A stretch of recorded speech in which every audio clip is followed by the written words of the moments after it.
Bidiyon mu ne insha Allah zan nuna maka hanyar da zaka dawo da dukkanin lambobin da ka taɓa rasa. Idan baka san wannan hanyar ba, ka biyo ni a cikin wannan zan nuna maka yadda zaka yi. Kai tsaye da zaran ka je ka yi download din suna application din gashi nan da kuke gani. To don ware fari kar ka manta kai mana liking kai following, kuma idan kana da wata tambaya ka shiga cikin comment section ka rubuta mana tambayar da kake da bukata, mu kuma insha Allah za mu amsa maka. Da fara idan ka shigo cikin application din kamar haka zai nuno maka wannan fuskar kake gani nan, zai nemi ka bashi dama, zaka bashi dama da kuke gani. Kana bashi dama ko na anan zai nemi ka bashi dama, zaka danna wancan na saman nan da kake gani. A nan sama da kuke gani ya tambaye mu sunan mu. A nan yanzu za mu sa Rashidu. Kuna gani gashi nan za mu sa Rashidu da kuke gani. Ga nan da zarar mun sa Rashidu muka bashi dama ko muka bashi dama, shikenan zai kama dukkanin lambobin da muka taɓa rasa. Kuna gani su ga sunan a nan da kuke gani shirin lambobin da muka taɓa rasawa ne.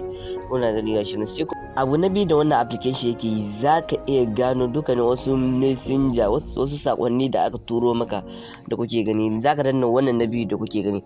To shi wannan na biyun da kuke gani da zaran ka shige shi zai nuna maka wannan fuska kuke gani. Kuna gani gashi nan messenger din nan, amma na WhatsApp ne ko kuma na wasu abubuwa ne daban, ko na wasu abokanan ka wanda suka turo maka.